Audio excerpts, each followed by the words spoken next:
everyone, welcome back to my channel. I hope you're all doing well out there. And today is going to be a mixture of a case for physical media and a re-review of this film because I just got in the mail my Nightmare on Elm Street 4K box set that just dropped.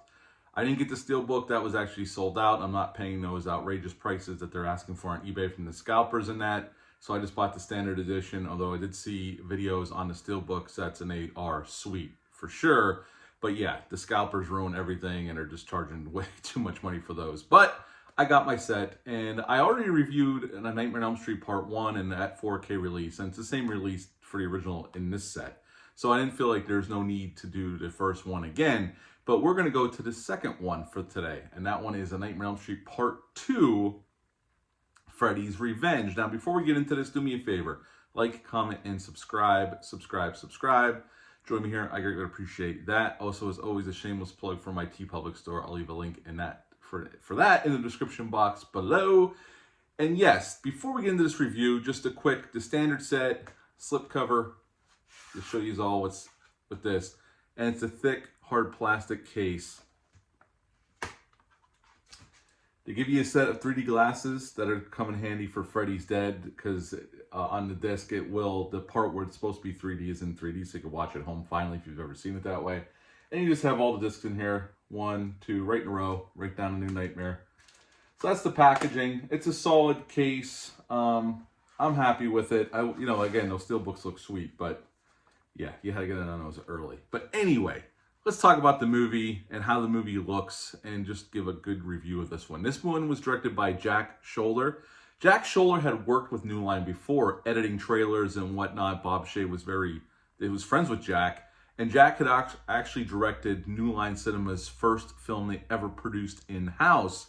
And that movie was 1982's Alone in the Dark, starring Jack Palance, Donald Pleasance, Martin Landau.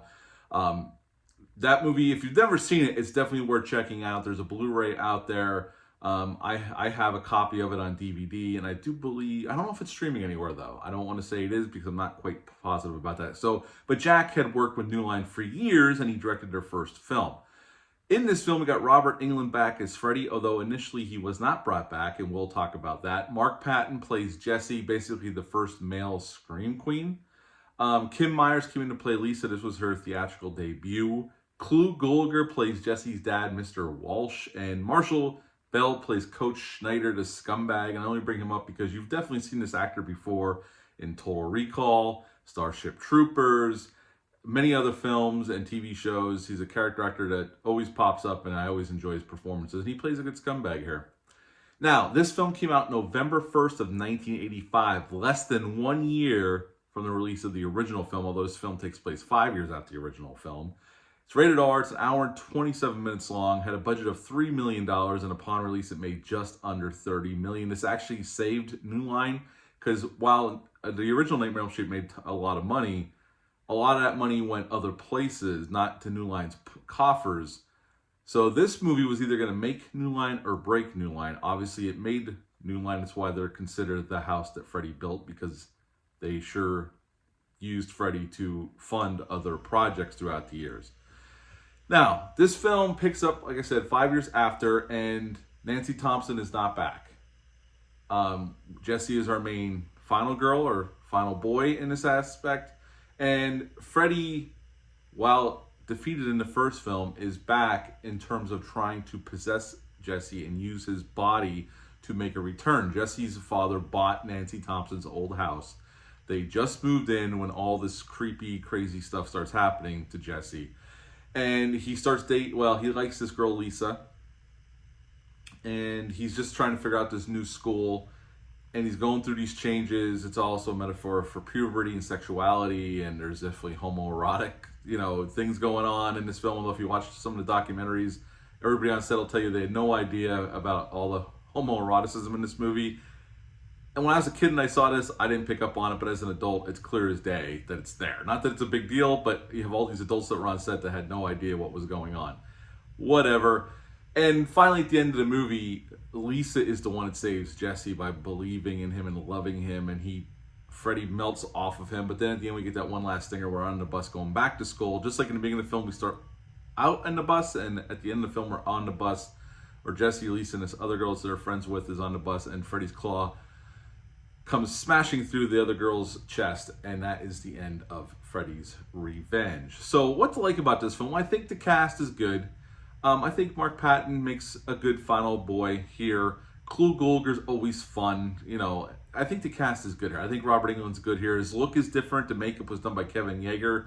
The original makeup artist was not available, so Kevin Yeager came in to design Freddy's makeup. He looks more witch-like. His eyes are more sunken in. It's not a bad makeup. It's not my favorite of the series, but it's pretty good. There's some terrific makeup effects and physical effects in this film, and this series is filled with terrific makeup effects and some terrific physical effects. And even on a $3 million budget, which was more to what Wes Craven had for the original, they do a lot with that $3 million. It's on screen.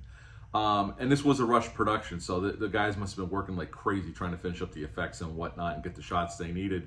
Although that's, as we go through this series, I'm going to re-go through this series basically for each disc. So we can talk about the, go through each movie, talk about the transfer, how it sounds, and special features. Now, the special features in this disc, although I'm jumping around a little bit, are the same ones that were on the old Blu-ray. So there's nothing new there. What's new here is the transfer and the Dolby Atmos sound remix, and we'll talk about that when we get to the end of this review. I like all that. There's some problems with this movie, though. I think because it's following up a very successful, not at the time, it was successful at the time, but a classic original film. And this movie kind of ignores any rules Wes Craven set up in the original film. Now, Jack Shoulder said he didn't feel like there was any rules they really had to adhere to. I would disagree with that. For a second film just to go off in a totally different direction with Freddy, and the rules are kind of all jumbled now, is kind of jarring for a second film. This is a film that should have been made like down the line when you're just throwing caution to the wind because you're running out of ideas. And not bringing Nancy Thompson back is a big negative for me. I don't know why they would not bring her back, considering the first film. It would have been an easy get to bring her back and continue that storyline. But they don't do that here, unfortunately. And then you have the pool scene, which I know some people like that pool scene.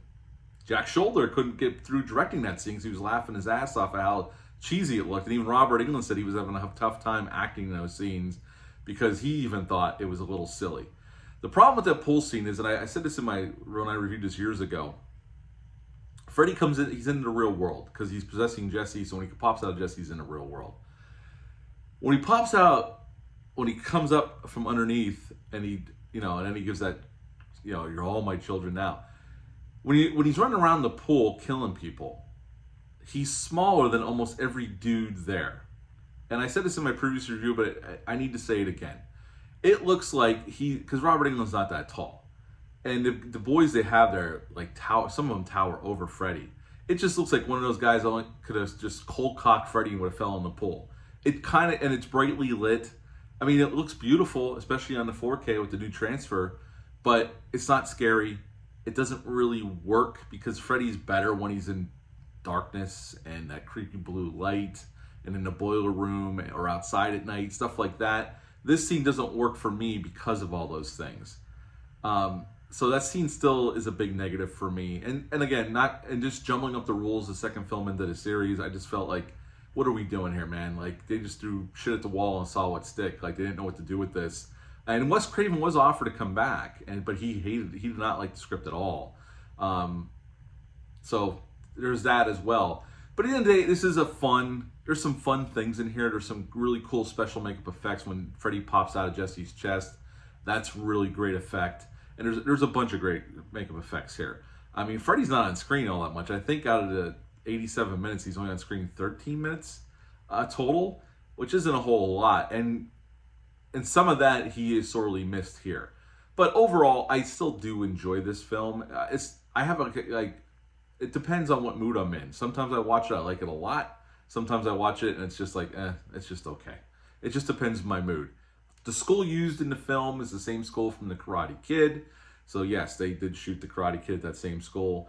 So Daniel LaRusso is in the same school as Nightmare on Elm Street was filmed. Okay, I mentioned earlier about Robert Englund was not initially brought back. When they greenlit this film and they were fast-tracking it, like New Line did a lot with the Nightmare series, although some were even more egregious down the line that we'll talk about, Robert Englund's figured out how popular Freddy was with the first film, so they started asking for more money starting with the sequel. So Bob Shaye thought, you know what, I don't need him in this. We could just get a stunt guy. They filmed for 2 weeks with a stunt guy in the makeup, and Bob Shaye came to his senses and said, this is not working. Got rid of the stunt guy and brought Robert Englund back and paid him what he wanted. So we were this close to not having Robert Englund already in the second movie.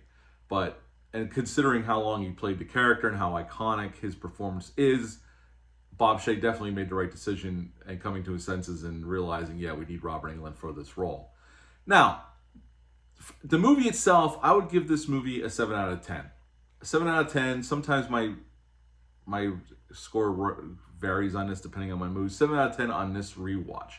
Now, let's talk about the transfer. They gave it a brand new transfer. Jack Shoulder went back and went through the film. He supervised the restoration of this film. They went back to the original camera negative for a true 4K restoration. And I'm not going to pull any punches. This is the best this film's ever looked, and it's probably the best the movie's ever going to look. I can't see it ever looking any better than this, no matter what they would do to it. I couldn't even imagine what they would do at this point. Especially now, the initial first scene on the school bus looks a little soft, but it looks better than it ever has. And that's probably because of the effects involved and the way it was shot. But once we hop into Jesse waking up from his nightmare, the movie looks gorgeous. The lighting, there are certain set pieces in the movie just looks absolutely stunning with the light. Because the Nightmare on Elm Street always was, for the most part, through all the films, visually well shot visually throughout the whole series. And this one's no different. And once we wake up, from there on out, the movie looks gorgeous. They did a really nice job with the restoration of this film. They definitely took their time and did it right. And the movie looks the best it's ever going to look. Best it's ever looked and the best it's ever going to look. I can't imagine it looking any better than it does right now. Now, the Dolby Atmos remix on the sound, it sounded good. It sounded full. I thought it sounded pretty good. To me, it sounded like an upgrade from the old Blu-ray for sure. But the champion here is the transfer. The transfer looks phenomenal. So hats off to Warner Brothers for going back to these films and giving them the time and care they deserved, because, you know, these movies are very much a very important part of horror in general and cinema in general. And I'm glad I can't wait to dive into the rest of them.